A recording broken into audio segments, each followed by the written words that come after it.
Ladies and gentlemen, allow me the opportunity to introduce a dear friend of mine that I've had the privilege to know and work with, my dear friend Nathalie Meusy. Before I go very far, I need to start by saying that I'm going to attempt to say a few words in French, a language that I learned in school many, many years ago, so I can't make any promises how well this is going to come out, but I will try my best, Nathalie. Dear Nathalie, vous recevoir une fois encore ici, à cet important événement, c'est pour nous un très, très grand plaisir. Votre présence et votre aide à nos initiatives depuis longtemps sont pour nous très précieuses. Je vous en remercie. Merci beaucoup. For those that might not speak French, basically in summary, I just wanted to thank her for the long-term relationship and commitment she has had to this event, but prior to that, to many other efforts in Portugal and between the European Space Agency and NASA and with my company, ITB.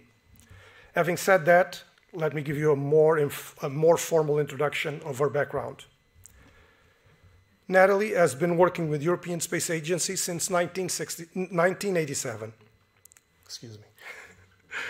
She launched the sustainability activity in corporate level from 2007-2008 for ESA and for the space sector, which was at the time quite innovative. For the sake of sharing best practices and awareness actions, she developed many partnerships, along which the ones with NASA, ITB, Portuguese partners, and C3P, and the late and sorely missed General Branco. Nathalie currently works for the communications department, but she is today here in the capacity of sustainability expert. My pleasure to introduce you, Nathalie Meusy.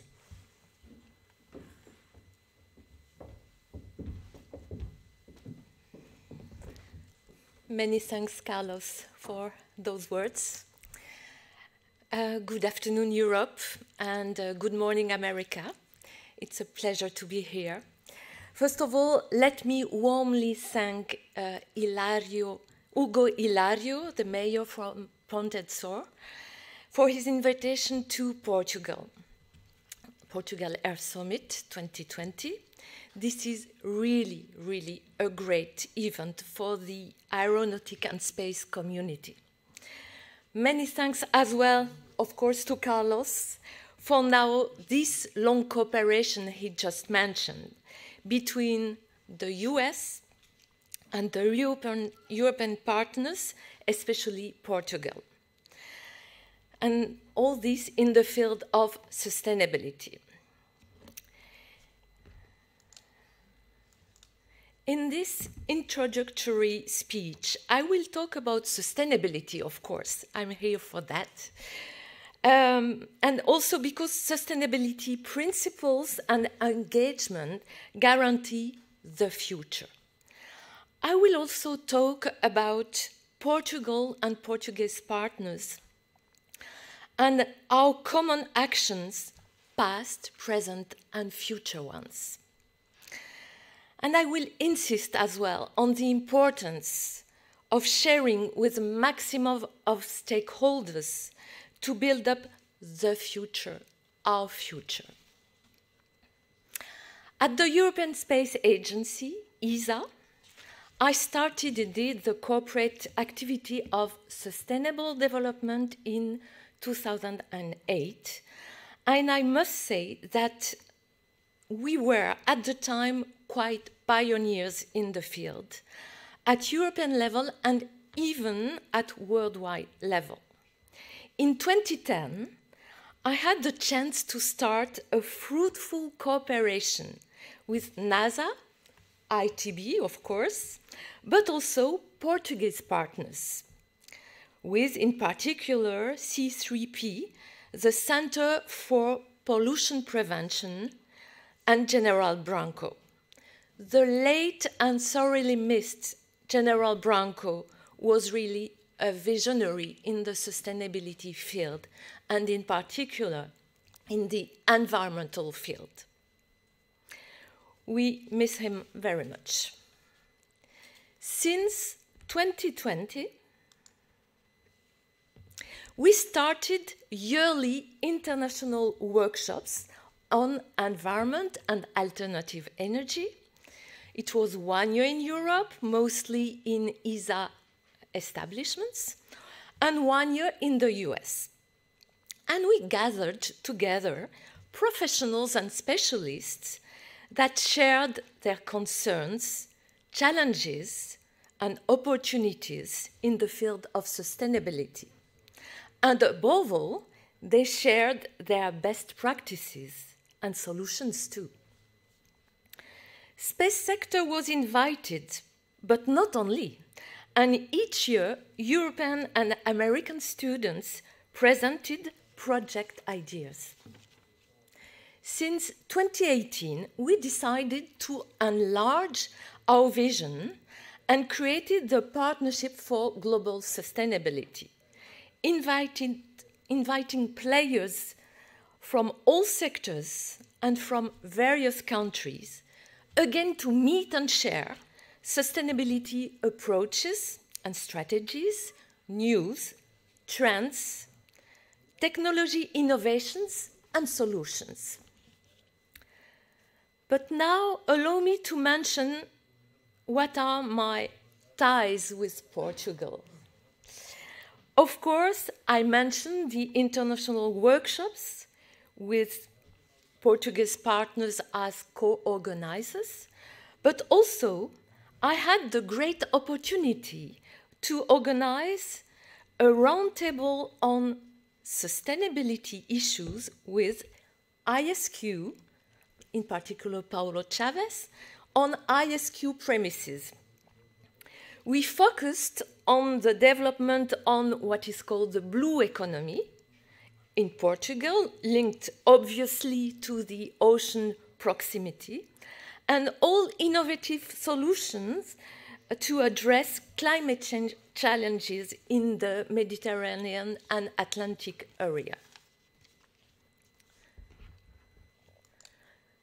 Also, in the framework of stakeholders' dialogue, ESA organized the first citizens' debate with its 22 member states, including, of course, Portugal, and our organizing partner was Ciência Viva.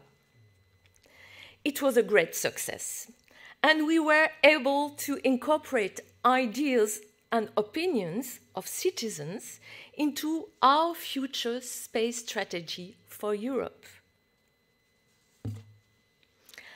Last but not least, I have been involved in the creation of the NGO Common Home of Humanity, together with Paulo Magalhães, professor in law in Porto, Gaia, who launched the concept of the Earth Condominium to consider our planet as both an object of law and also as a biochemical system.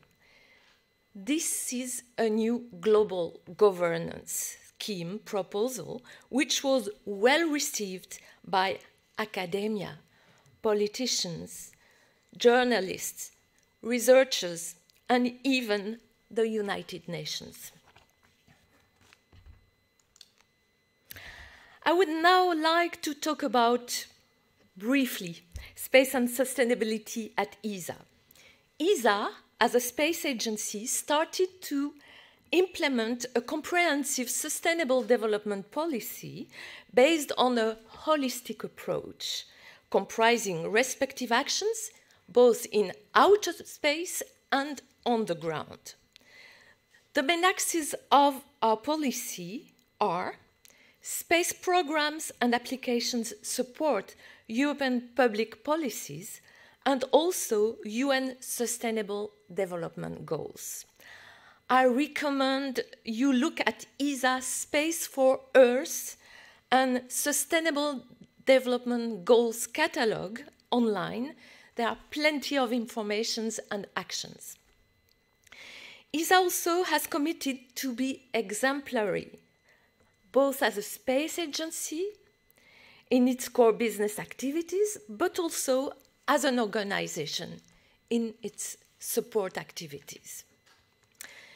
In 2010, ESA member states chose to officially establish a sustainable development policy in 4 main areas for ESA: environment, economic, social, and governance. A little bit later on, the Clean Space Initiative was launched in 2012, and this is really a strong element complementing the policy.